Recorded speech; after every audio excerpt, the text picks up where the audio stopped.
science is going to really have to shift their perspective on how we study things, because we don't even know what consciousness is, let alone where it goes when we sleep. So, and I mean, I do personally believe that it's possible for a soul to leave the physical body and explore other dimensions, but I'm totally open to being wrong about that. I hate that phrase, just a dream. Our parents tell us when we wake up from a nightmare as a child, honey, it was just a dream. When I think that, dreams are such profound states of consciousness. And lucid dreaming always has a kind of antidepressant effect on me. I always wake up feeling great from a lucid dream. Today's guest is David J. Brown, an author of one of my favorite lucid dreaming books. So I'm really happy that we're here chatting today, and I'm really excited to hear your story of how you got interested in dreams to begin with. Yeah, hi, Amina. It's a great pleasure to be here. I'm David J. Brown. I'm the author of Dreaming Wide Awake, which is a book about how lucid dreaming and psychedelics and shamanic healing all interface with one another. And my background is in psychobiology and neuroscience. And I'm the author of, 19 books now about the evolution of consciousness. And I'm delighted to be here with you. That's awesome. Yeah, I love your books. I've only read Dreaming Wide Awake, and it's really good. I love all the topics in there, all the deep experiences, parallel universe, out of body, even, all these studies on consciousness and things like that. I love how deep it goes. So that's really why it's one of my favorites, because it covers so many good and juicy topics. Oh, thank you. Yeah, I think it was a taboo topic for people who were involved in lucid dreaming to talk about its relationship with psychedelics. I hadn't seen anyone do it before, and it seemed like such an obvious connection to me. So thank you for that introduction. I appreciate that. Yeah, definitely. Those are definitely some great topics that I want to get into and we'll talk about here. But I first want to know, what were your first lucid dream experiences or your first dreams that really got you interested in consciousness and studying dreams? What was that journey like for you? Yeah, so I got interested in lucid dreaming when I had my first experience when I was 16 years old. I spontaneously had a lucid dream just a couple of days after my first psychedelic experience with LSD. And I didn't really understand the power of it or what it was, but what perked my interest. I sort of always had good dream recall ever since I was a child. And I've always been interested in dreaming, but I had my first lucid dream when I was a teenager. But it wasn't until I was in my mid-20s that I met Stephen LaBerge, the lucid dream researcher from Stanford University, and read his book on lucid dreaming. And that's when I learned that there was techniques that you can utilize to help increase the frequency of lucid dreaming. And there was there's a whole range of amazing possibilities as to what one can do in a lucid dream state that I wasn't aware of. So it was around 10 years after I had my first lucid dream that I began to recognize the great power that I had available to myself. And ever since that first lucid dream I had, I had them spontaneously pretty regularly. And then after I started practicing the techniques, and I gone through periods in my life where I just had them in great abundance and was able to really explore the state and see what the possibilities were. Yeah, I love that. That's such a good feeling to really have your first lucid dream. And it's just so mind blowing. I feel like everybody should have that experience at least once. Cool. Yeah, I couldn't agree more. I think it's something that's available to everyone. Most people have a lucid dream, as you know. At least I think like 75% of people have at least one in their lifetime. But I think it's a learnable skill, and anyone can learn how to do it. Definitely. Yes, I agree. And you mentioned that you worked with Stephen LaBerge and you got the chance to meet him and get some mentoring from him. What was that like? I know he's one of the pioneers in lucid dreaming research. I don't know what he's up to these days. I hear he's kind of hard to find, but I think it's really cool that you've been on this journey and at a peak time when it was just starting to get some scientific validation. And now we know lucid dreaming and there's a lot of research on it. But what was that like in the beginning, watching this kind of evolve and getting to work with some of these legends? Well, I met Stephen through my friend Oscar Janiger, who was a psychiatrist in Los Angeles, who was doing research at one point into psychedelics and creativity. And he was the psychiatrist who turned on Cary Grant Jack Nicholson, Peter Fonda, Anais Nin, and many other people in Hollywood to psychedelic experiences back when it was a legal psychotherapeutic tool. He was telling me about someone who he had, through one of his foundations, he had given a grant to Stephen LaBerge, and that was the initial money I think that they used for, it's not his first project, but one of his first projects that he did when he was at Stanford University. Well, as you probably have known from seeing videos of Stephen, he's an incredibly articulate and brilliant man, and he wasn't the first one to actually do lucid dream research. That was Keith Hearn in England with Alan Worsley back, I think, around 5 years before Stephen did it. But Stephen didn't know about Keith's work and Alan's experience at the time, and I think he thought he was first because there wasn't as much communication with scientific journals back then as there is today. Hanging out with Stephen, he's the one who taught me how to do the techniques that I was able to utilize to increase the frequency of lucid dreaming and to help me to realize the possibilities that I had before me.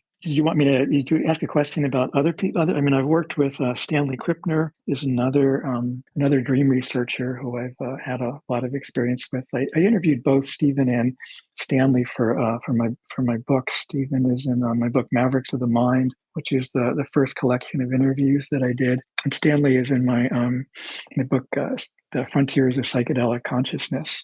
So if people are interested, they can check out those interviews.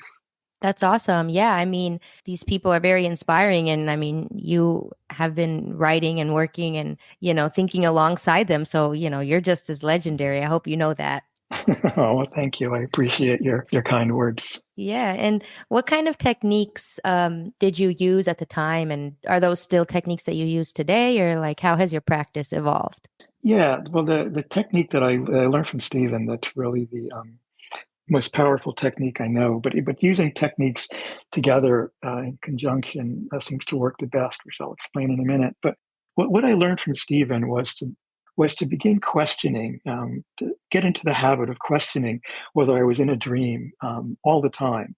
So I set my alarm, and every hour for days I would ask myself the question: Am I dreaming right now? Am I dreaming right now? Is this a dream? I would take what's called a reality test. This is for me the best one that I found was to pick up a book um, or something with written text on it, and to look at it and look away, and then look back. And in our consensus material reality, the text on the book will stay consistent and stay the same. And in a dream, almost every time when you look and look away, it changes. So if you get into the habit of doing this throughout the day, it'll carry over into your dream time. And it's very important that you take the reality test, because if you don't do that, you'll just ask yourself, "Am I dreaming right now?" And you'll conclude that you're not when you're in a dream, because it's very hard to distinguish, and most people will just simply conclude that they're dreaming and then wake up a few minutes later and say, "Oh no, I should have I should have taken a reality test." So I think it's important to get into the habit of doing that regularly, and that for me was probably the most powerful technique. Combining that with what they call the wake up back to sleep method, which is to set your alarm clock around 2 or 3 hours before you normally wake up, and to get up, walk around the house a little bit, stretch. Don't wake yourself up too much, but enough to sort of get your mind a little more active than usual, and then going back to sleep. And many times people often report a lucid dream after doing that. I also would, as I'm going to sleep, to sort of repeat the phrase to myself: the next time I'm dreaming, I'm going to recognize that I'm dreaming. The next time that I'm dreaming, I'm going to recognize that I'm dreaming, and sort of try to hypnotize myself. And that also seemed to help. And keeping a dream journal, it's very important to record your dreams, to write them down the moment that you get up, and get into the habit of recording them regularly. The more attention you pay to your dreams, the better you'll remember them, and the more easy they come. And then the more likely you are to not only have a lucid dream, but to remember it if you have one. So combining all these different methods, and I also talk in my book about different nutritional supplements and dietary aids that one can use that also seem to help increase the frequency. So it's so just combining all these things, and also just talking about it seems to help. The more focus you put on it in your life, the more likely it is to happen. So I wouldn't be surprised if some of your listeners have a lucid dream tonight after listening to this podcast. Because it's been reported to me many times, that people say, "Oh, I just read your book, and I had a lucid dream," or "I just heard you on the podcast, and that night I had a lucid dream." So just get into the habit of talking about it, thinking about it, reading books about lucid dreaming, and all these things kind of snowball together, and they start to happen more frequently for most people. Yes, I love when that happens when people say like, "Oh, I watched something of yours or listened to this and it helped me get lucid." It's really good feeling. And I love that we're able to just help people have that experience, especially if it's their first lucid dream. And I've noticed even for myself, the more that I read about it and learn about it, it's helped me, have deeper experiences within my dreams as well. Yeah, yeah, and also to learn what's possible. Talking to other lucid dreamers, to learn what's possible to do in a lucid dream. I'm always like, "Oh, I can try that in my next lucid dream," and on and on. Yeah, for sure. And it's really important just to normalize dream sharing so that people feel comfortable talking about their dreams, even if they're not lucid dreamers. So there's kind of two sides of it from what I see. There's people that are more logical and, they see dreams as just products of our subconscious and projections of, our memories and things like that. And then there's the side of it that's a little bit more metaphysical that sees dreams as something deeper. Maybe we enter this interdimensional space that we can actually share with other people and contact other entities that are not human. Where do you lie on that spectrum and what do you think about that? Yeah, I like to examine it from all different angles. I mean, my background is in biology and neuroscience, and I think that you can get a great deal of insight into what's happening in your brain during a dream, and that can help inspire us in certain ways. Most neuroscientists and psychobiologists would say that the purpose of dreaming is to help consolidate memories in the brain. That when we dream at night, that what we're doing is we're deleting and throwing out certain memories from the day, and consolidating others. Sort of this way of sifting through our memories, and just putting some into long-term storage, and other ones just trashing them. But anyone who is really starts to pay attention to their dream realizes that there's symbolic significance often with the unconscious mind trying to send you messages, things that you weren't paying attention to in your life. And then anyone who really starts spending time lucid dreaming, at first people will explore all the obvious things that they couldn't do in this reality, like flying, or if they're on a diet, eating foods that they couldn't eat, or having sex with their ideal lover, or roller coaster rides, all kinds of things that involve great sensory pleasures and things like that, which is certainly great fun, and it's part of the initial attraction that many people have toward lucid dreaming.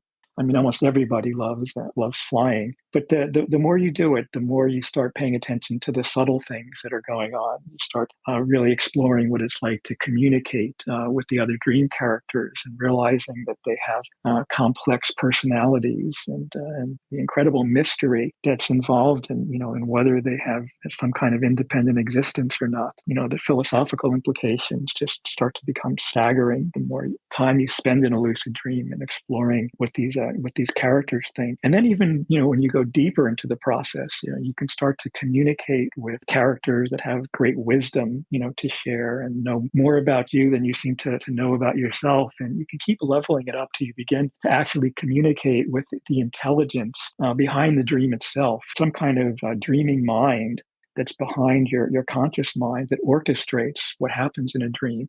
And you can dialogue with that. You can just, instead of talking to the characters in your dream, you can just lift your head up to the sky and just talk to the dream itself, and it will talk back to you either in your native language or through some symbolism within the dream. And I think that can lead to a type of spiritual or mystical experiences. And these type of experiences then lead you to question what is reality, and what is real, and what are the philosophical implications of all this. And then you start to wonder, is the dream space just a simulation created by your brain, or is it an actual three-dimensional space that you share with other people like this reality?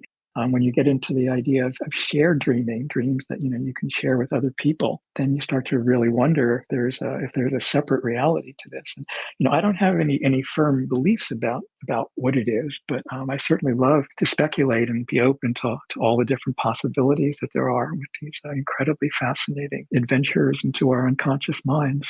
Yeah, me too. It's really mind blowing. And I do agree with the theories of, processing memories and our daily life, things that our brain just has to sort through, and, emotional regulation and all those theories. I do think that some dreams serve that purpose. And maybe there's levels to dreams, and some dreams are true, deeper experiences where we do travel interdimensionally. And that's something that we don't really have the scientific tools to prove necessarily. And I also think that science is going to really have to shift their perspective on how we study things, because we don't even know what consciousness is, let alone where it goes when we sleep. So I think there's a long way to go there. But yeah, what do you think is still yet to be discovered? Like, do you have an idea on what is needed for science to really catch up in that department? Well, as you say, consciousness itself is the greatest mystery. Even though many neuroscientists will tell you that there's a chemical basis for consciousness and a physical basis for consciousness, it's a profound mystery, and no one has a clue as to how the brain becomes conscious, how the atoms in our brain become self-aware and self-reflecting entities. It's an incredible mystery.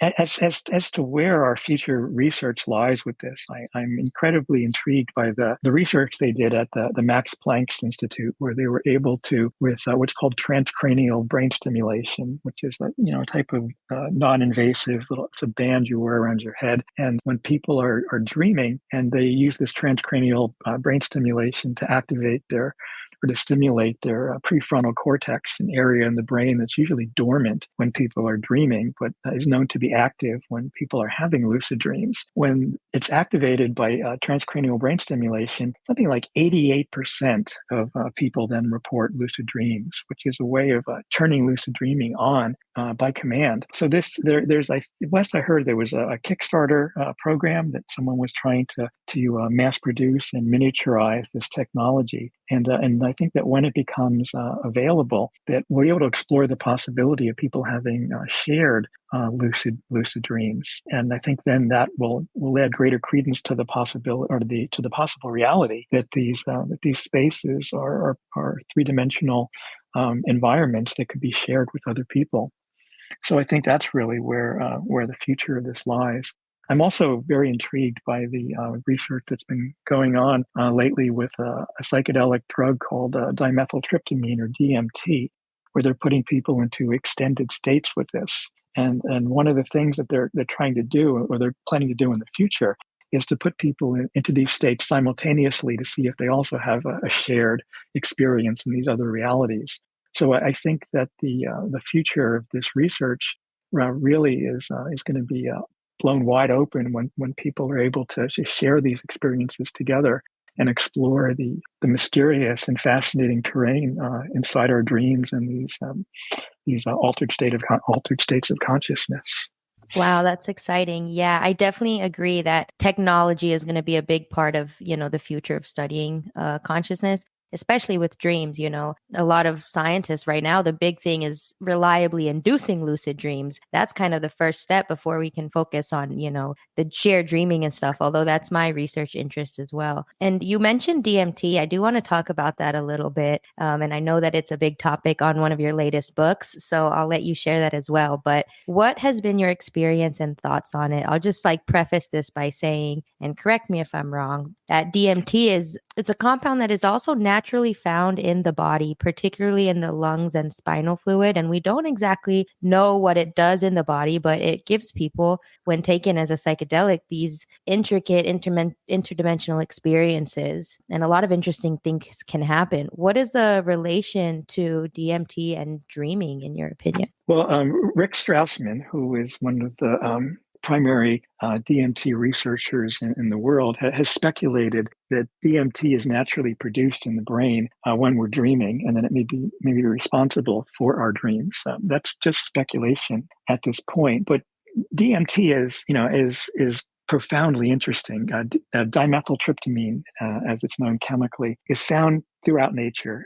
As you mentioned, it's found in our bodies. It's found in all animal bodies, and it's found in many, many plants. In fact, it's so common throughout nature that Dennis McKenna said that nature is drenched in DMT. It's in almost every plant and almost every animal, and no biochemist, no biologist knows what it does. We don't know what function it serves. We do know that in rodents and rats and mice, their DMT levels go up when they go into cardiac arrest. So that leads credence to the idea that DMT may be produced when people have near-death experiences or when they're dying. But again, this is just speculation. When DMT is administered to people as a drug, people not only report psychedelic experiences that are like LSD or psilocybin, where they see kaleidoscopic patterns and imagery and go into different altered states, but it sort of takes people to an even deeper level, where they go into if you have enough of it at least, where you go into an alternative reality that's very much like being in a lucid dream. It's a completely consistent alternative world that has its own environment and is populated by entities, intelligent beings that you can communicate with. And almost everybody who has had the experience comes back with this. It's more real than real type of feeling. It doesn't feel like some kind of vague, hate to use the word dreamlike because it's not really the proper adjective, because dreams can be extremely vivid, as you know, from a lucid dream. But people come back from a DMT experience, there's nothing vague about it. It's a very sharply realistic experience that people are profoundly moved by. And even though it generally lasts for only a few minutes, it can be extended in these studies by giving it to people continuously, or it can also be extended by taking an MAO inhibitor, which is the basis for the Amazonian brew shamanic that's used shamanically down in the Amazon, known as ayahuasca. It's the subject of my latest book. I just completed a book with Seraphin Huntley. She's a brilliant artist, and we did a book together called The Illustrated Field Guide to the DMT Entities, where we cataloged 25 of the most commonly encountered entities that people experience when they go into this DMT space, like traditional aliens or mantis beings or clowns and jesters, octopus-like beings. There's surprisingly a lot of common reports where people encounter these same types of beings. And this seems to lead credence to the idea that there's an independently existing reality that we're tapping into when we go into these states. So I've been very interested in the interface between DMT experiences, entity contact, UFO abduction phenomena, and lucid dreaming, where we have this many people report encounters with other beings and entities that seem to have genuinely independent existences that we can communicate with and potentially learn from. Wow, that's super incredible. And, it's similar to the dreams, really deciding if some dream characters are just smarter beings that are beyond us. And the fact that people have similar experiences and see similar types of things independently of each other is really telling. So that's really cool. I'll definitely link all of your books below. And I also had Sarah on the podcast too, so people can check that out if they're interested. But it's a really cool book. It looks very colorful and trippy, so I'm excited for it. Yeah, we not only Sarah, but we have a number of other artists also contributed. Alex Gray contributed to the book. Harry Pack, around 50 other artists. So there's quite a variety of different artistic interpretations of these beings in the book. Yeah, that's great. I'm really interested in general in altered states of consciousness and how they relate. I also heard that DMT is released a lot when we die, like you said, and also when we're born, like our first moments on Earth, which is really interesting to me. It makes me feel like it has something to do with the transitional state across the veil, across dimensions, which makes a lot of sense. Maybe it's there to support us spiritually, and it's something that is bridging the science and the spirituality. Yeah, that's why Rick Strassman nicknamed it the spirit molecule. Many people just have this intuitive feeling the DMT is helps to usher our spirit in and out of our body, at birth and death, and it may be the bridge that you're describing. But this is just speculation. Nobody really knows what DMT does in the brain. Right. Yeah. Well, that would make sense for dreaming too, if you believe that we leave our body during certain dreams or OBEs or whatever you classify it as. So that seems pretty potentially possible. Yeah, it certainly has a feeling of ringing true. Yeah, for many people. Yeah, cool. So also I wanted to ask you, is there a certain psychedelic experience that you would feel comfortable sharing, and a dream as well, but I'd like to give you the chance to share both if you have anything that comes to mind. Sure, I can share both. Let's see, a dream, a really powerful dream that I had when I was spending time in the Middle East, and I was visiting a friend in Israel. I had this dream where I was in this wide auditorium with a crowd of people, and we were all standing up in the auditorium, and we were all facing this front stage. And up on the stage was a throne, and sitting on the throne was a woman with the head of a cat, a sort of human hybrid entity, and she had these sort of large beaming eyes, and she was looking out at the audience, and everyone in the audience was like trembling with this fear, this anticipation, this knowing that she was going to take one of us in some kind of way. And then suddenly out of her eyes shot this like laser beam, and it went straight towards this little boy who was in the group with us, and he just immediately fell over dead in the dream. And seconds after that, everyone was like greatly relieved in the room, and the human feline entity sitting on the stage suddenly turned to complete stone. She turned to, her body seemed to turn to concrete or stone, and she became like a marble statue. Her eyes became vacant, and there was this kind of understanding that she had one of us was to be sacrificed to her, and now that she took one of us, the rest of us were safe for the time being, or something like that.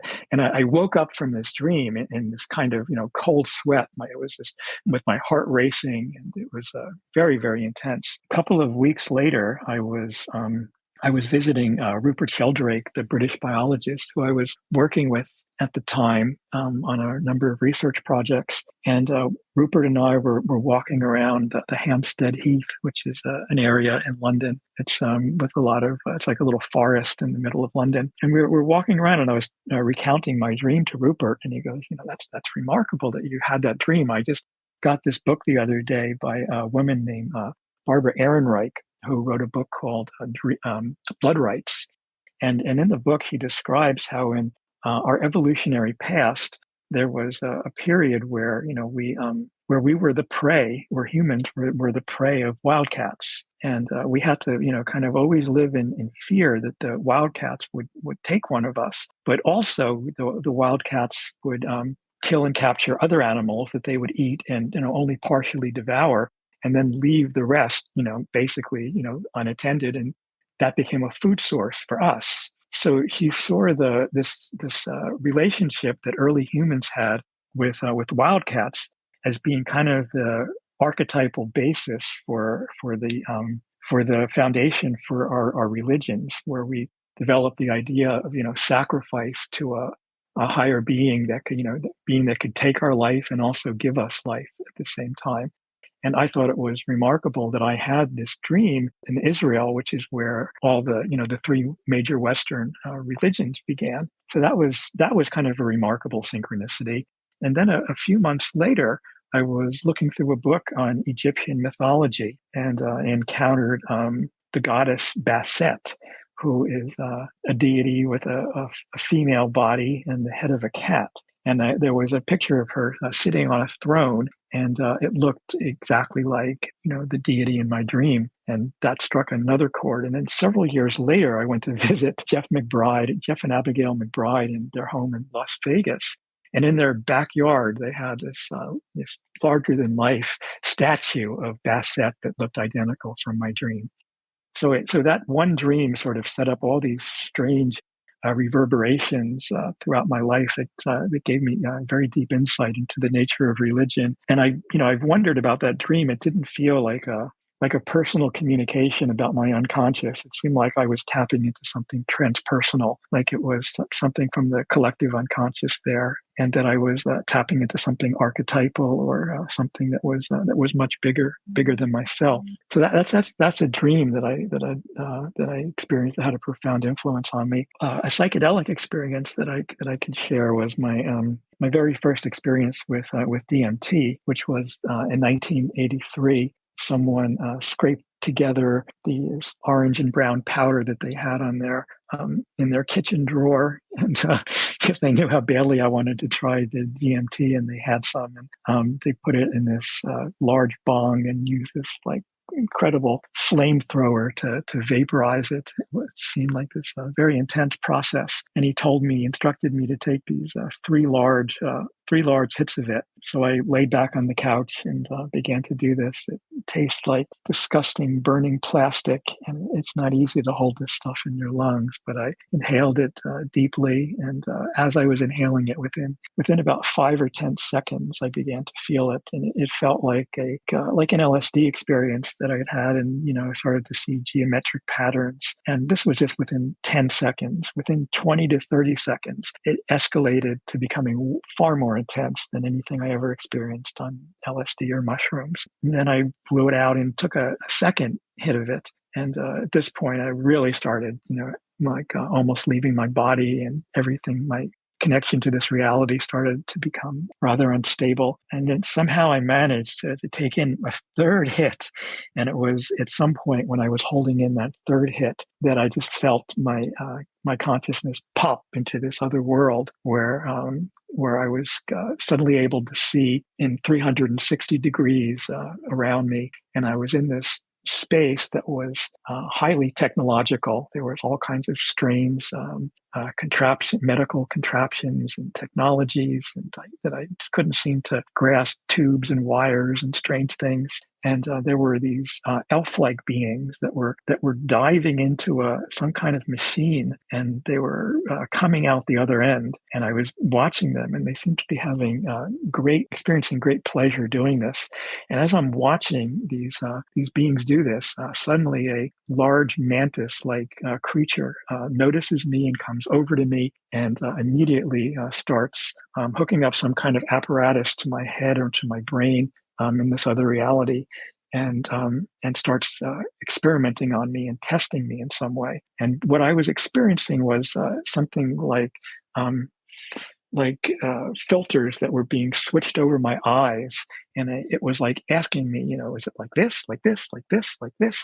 And each time it would keep switching these filters, I would experience this like rush of like synesthetic sensations. Like, all my senses were being stimulated at once in this kind of synesthesia that was like I was tasting and feeling and smelling everything. And it was extremely, extremely intense. And it kept adjusting as I was reacting to this, it kept adjusting something and testing and recording. And it seemed like it was fine tuning or adjusting something in my brain at the time. And it was actually a very frightening experience. It seemed to last forever, but I slowly started to come out of it and suddenly feel like my body was back in the living room with my friend. And my very first thought that I had at this point was, oh my goodness, I'm a human being who did a drug. I had actually forgotten, that was what I was. And that was like a revelation at that point. And upon, later reflection, I was doing neuroscience research at the time at New York University, and I was experimenting on animals, on animal brains, and I felt that this entity that I encountered in the DMT space was trying to show me what I was doing to the animals. I had an experience years later when I was working in a neuroscience lab at the University of Southern California, and I was administering ketamine to the rabbits as an anesthetic before I would surgically implant electrodes or cold probes into their brains. And I tried some ketamine at that time, and I was again transported into like some kind of futuristic extraterrestrial laboratory where these giant rabbits were experimenting on me and experimenting on my brain. After I came out of that experience, I didn't want to experiment on animals any longer, and I didn't continue with that program for very long. But those two psychedelic experiences had a very profound influence on me, and they stopped me from doing any further animal research.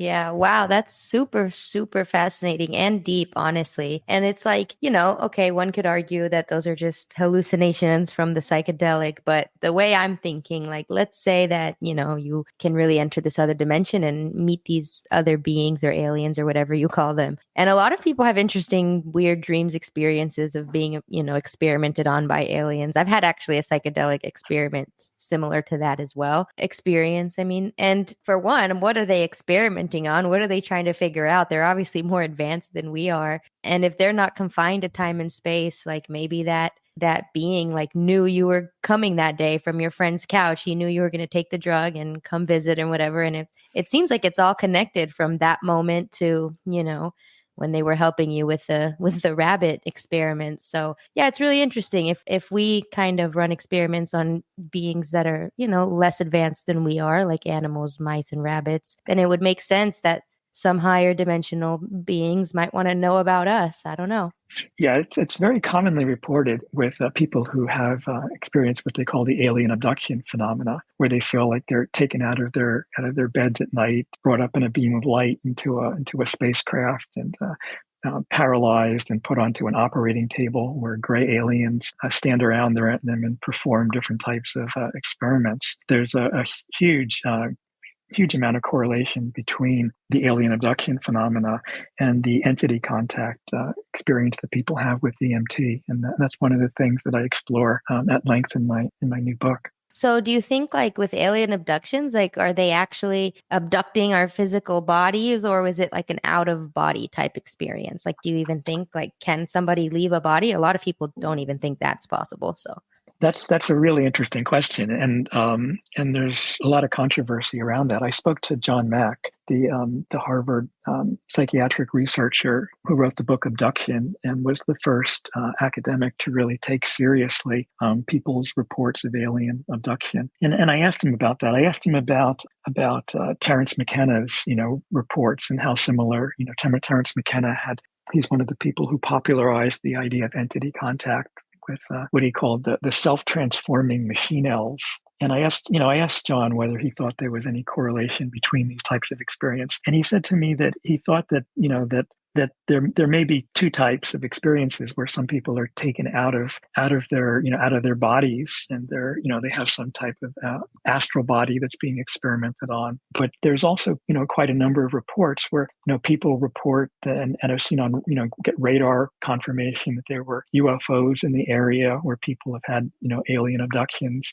And there are sometimes people their partners notice that they're missing from their bed, and sometimes people report that their partners are not missing. So it seems like both may be possible, actually. And what the reality is, I mean, nobody knows. That's why we're exploring these things, and why we're so intrigued by them. yeah, that's interesting. And I mean, I know that's a scary concept to a lot of people. I'm not really personally scared of exploring the universe, but I know it is very daunting. And I don't know, I'm sure that there are aliens or beings and entities that, are more positive and negative if that duality exists beyond physical reality, the same way that there's people with good intentions and bad intentions. So maybe it's just kind of depends on who we come into contact with.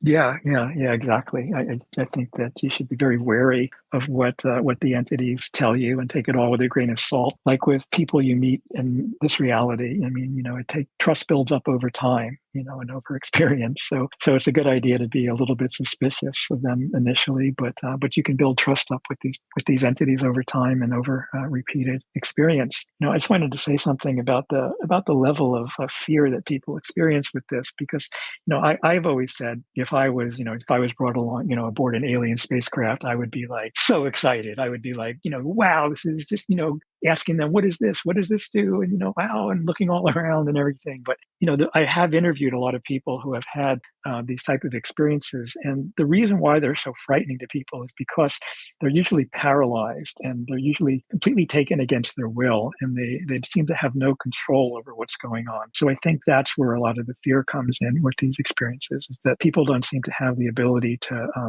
have conscious, voluntary control over the experience. That definitely sounds terrifying. Although, like, in theory, it seems cool, but I think if I was actually there, I would be freaking out. Yeah. It's hard to know how you react until it actually happens. Yeah. In your experience, how do you classify like dreams versus out of body experiences? Like, are they the same thing? Are they different? What do you think? Yeah, I know that there's a lot of controversy around that. That some people think that they're very different, but they're unquestionably related in some way. I mean, one of the main differences is that people often report having out of body experiences that begin when they're awake, not when they're asleep. But they do often happen in bed. It's very common. They can happen with near death experiences. I can share something about my own experience with both that Yeah. might give you some insight into how I think about this. When I was writing Dreaming Wide Awake, I was experimenting with a lot of different techniques, and I had a number of experiences with sleep paralysis. As you know, when humans or other animals sleep, their body goes into a state of paralysis, so that we don't act out the behaviors in our dreams. And sometimes when you wake up, there's often a momentary transition period where sometimes the paralysis remains in your body, but your mind starts to wake up. And for many people, this is a very frightening experience. And not only because you can't move your body, but also because there's usually some element of REM sleep going on, some element of dreaming continuing. And so people often will see a menacing figure walking towards them, or something sitting on their chest. They feel like they're very vulnerable because they can't move, and it's a very frightening experience. So I had a lot of experiences with sleep paralysis, and at first they were very, very frightening to me. And I tried an experiment. I wanted to see what would happen if I explored the state. The next time it happened, after thinking this, I was able to explore it, and I realized that even though I couldn't move my body, when I would try to move my body, there was like a ghostly appendage, or some kind of phantom limb that would move in response to my attempt to move my arm or my leg. And I realized that if I would concentrate on that, I could shift my sense of identity from my physical body to this phantom body, or this dream body, or astral body, if that's how you want to term it. But the more attention I paid to the astral or dream limbs, the more ability I had to sort of separate myself. And could lead to an out of body experience, where I would then feel like I moved out of my body, and I was now in my bedroom as a sort of separate spirit. But oddly, whenever I would have this experience, the room that I was in, it would look like my bedroom, but there would often be something a little bit different about it. Like maybe there'd be like an extra window over here, or the door was like kind of in a different place, or the furniture was, there was an extra piece of furniture, or something was kind of odd about it. So it was. I was never quite sure if this was, an actual. I was actually leaving my body and looking at the room from this perspective, or if I was creating a simulation in my mind of the room. And then further experiments with this would lead to, when I was in that state where I was having an out of body experience in my room, if I would, walk out the front door, or, float through the walls, this would then, evolve into a lucid dream. So in my own experience, they were very connected, where I had out of body experiences that would lead to lucid dreams. So I think that they're very connected. I researched it for my book to try to learn more. There's been some research done to see, if people can report things that they weren't able to see, otherwise, from their out of body experience. And there's been some evidence that this might be possible. Many people report it during near death experiences. And Sam Parnia, the physician, who's very interested in near death experiences, what he did was he put messages in rooms in hospitals where people would sometimes undergo cardiac arrest, and then question some of these people afterwards, who had out of body experiences, to see if they were able to see if they were able to read these messages. And I think there was some mild indication that this might be possible, but not a whole lot of evidence for that. So it remains a mystery whether out of body experiences are give us the ability to view material reality from an alternative viewpoint, or whether they're simulations in our mind. And most people believe that lucid dreams are simulations in our mind. That's why we're free to do whatever we want in a lucid dream without the consequences of physical reality. But then, as I mentioned earlier, then there's possibilities of shared lucid dreaming, and so there may be another reality to this. So it just leads to more questions, and I don't really have any firm or solid beliefs about this. But I'd be curious to know what you think. Yeah, I mean, I really honestly agree with you. I think that you brought up some really valid and interesting points that just make me think so much about this. And I mean, I do personally believe that it's possible for a soul to leave the physical body and explore other dimensions, but I'm totally open to being wrong about that. So I don't really know either way. That's just what I feel intuitively. And I do believe that not all lucid dreams are necessarily out of body experiences. I kind of, for my personal criteria, everyone kind of defines things differently, and that's okay. But I kind of see out of body experiences as like an umbrella term, because not all out of body experiences, like you mentioned, come from being asleep or in REM sleep. Some are from being fully awake, or meditation, or hypnosis and psychedelics even. And I've had out of body experiences where I was not asleep. So I fully remember the feeling of exiting and entering my body. And sure, maybe it's just some sort of hallucination that my mind created, and I'm okay with that. But I really feel like there's just more to it. And yeah, I'm excited to see where the science goes. There's so many interesting anecdotes and stories that I hear every day just by talking to people and, reading the internet, that are just, not coincidence. I do think that there's more out there than just a dream or just a hallucination, as some people say. Yeah, yeah, I really I hate that phrase, just a dream. Our parents tell us when we wake up from a nightmare as a child. It was, honey, it was just a dream. When I think that dreams are such profound states of consciousness, and the metaphor that I like to use for myself as to whether a dream is taking place just inside of our brain, or whether it's in some kind of larger collective sphere, is like how your computer can be hooked up to the internet or not.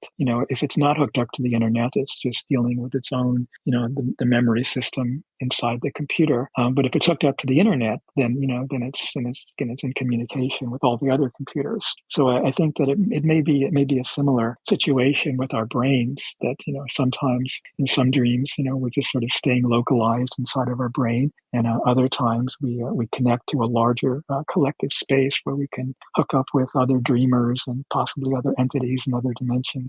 Yes, I love that analogy. It made me really happy because I totally can see that. It makes so much sense. And yeah, computers are just really good metaphors for the brain in general. And I think a lot of times these metaphors is kind of some of the ways that we have to explain reality is through analogies and metaphors, because these things that are, applied on a smaller scale can also be kind of similar on a bigger scale. So I fully think that that makes a lot of sense, honestly. So, what are some things that you like to do in a lucid dream? Like, do you have anything recently that you've been wanting to try, or anything that you like to do while lucid? Well, I've had so many lucid dreams in my life, and I've had great opportunities to experiment with them. So I sort of systematically worked through trying almost everything that I've wanted to try in a lucid dream.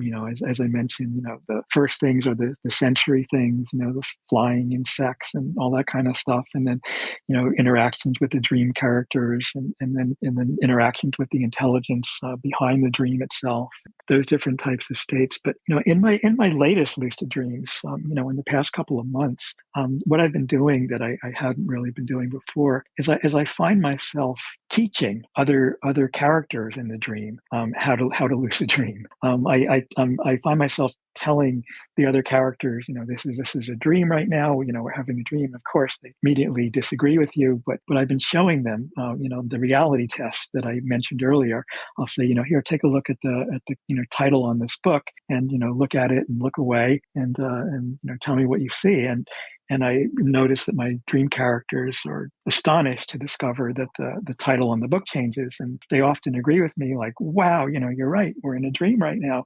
And then I teach them, how to fly, and I teach them how to, kind of go through, walls and objects and all the different things that one can do in a lucid dream. So that's really what I've been kind of enjoying is lately is teaching other characters how to lucid dream, and I still enjoy to this day what I love to do in my first ones, which is flying. I mean, nothing really beats flying. I still love doing it. There's just such great excitement every time I do it, and I always wake up feeling great from it. It has lucid dreaming always has a kind of antidepressant effect on me. I always wake up feeling great from a lucid dream.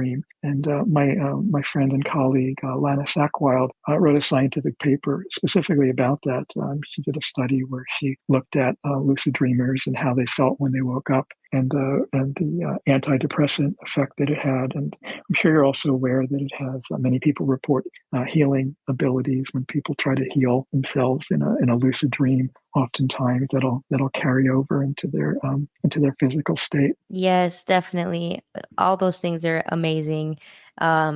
Flying is just so fun, something that we really can't do in physical. So it's so freeing and amazing. And yeah, the healing, I've done that as well. Like I've had some lucid dreams that have pulled me, just one single lucid dream that I intentionally used to heal myself and pull me out of some really tough emotional spots that I have been struggling with for months at the time. And then I had one dream that literally sucked it all out of me. So yeah, it's interesting how dreams can have that effect, and not just emotionally. Like you said, I think it can help with physical things and just overall helping us towards the path to self-mastery, as Stephen LaBerge said. Yeah, yeah. And also, you sent me a list, I think 100 things you can do in a lucid dream, and I thought that was a fantastic list. There was much on it I had tried, and there was some great ideas in there that I hadn't thought of before. So I really loved that list you sent. Thanks. Yeah, I've been working on it for years, and a lot of my friends will contribute to it sometimes. So if you or anybody listening has tried something that's not on there, let me know, and we can add it. It's an ongoing collective list. Yeah, absolutely. One closing question that I like to ask is any piece of advice or anything on your heart to people listening, maybe people that are new to your books or new to dream work in general, anything that might help them along the way? Well, just, I think that really probably the single most important thing to do if you're interested in dreaming, if you're interested in lucid dreaming, if you're interested in psychedelic states of consciousness, is to start keeping a dream journal and to write down your dreams every time you wake up, even if you feel like you don't remember them. When you wake up, write down the feeling that you had or the emotion that you had when you wake up.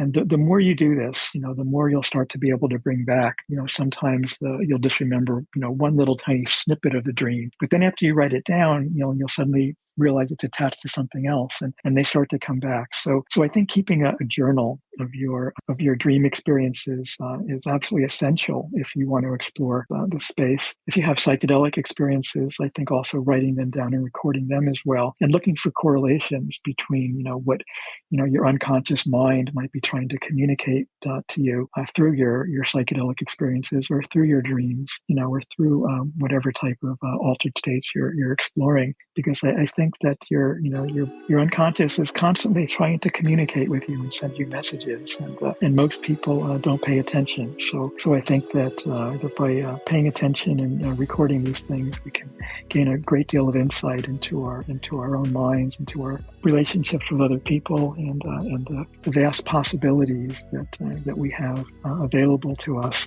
both in the dream space and in our physical reality. Yeah, beautifully said. I love that. I think it's great advice. Yeah, I mean, it's been so amazing talking to you and just, becoming friends, getting to know you. Thank you so much for chatting, and we'll definitely stay in touch. Thank you so much, Amina. It's always a pleasure to talk to you, and this has been great fun. And let's do it again sometime soon.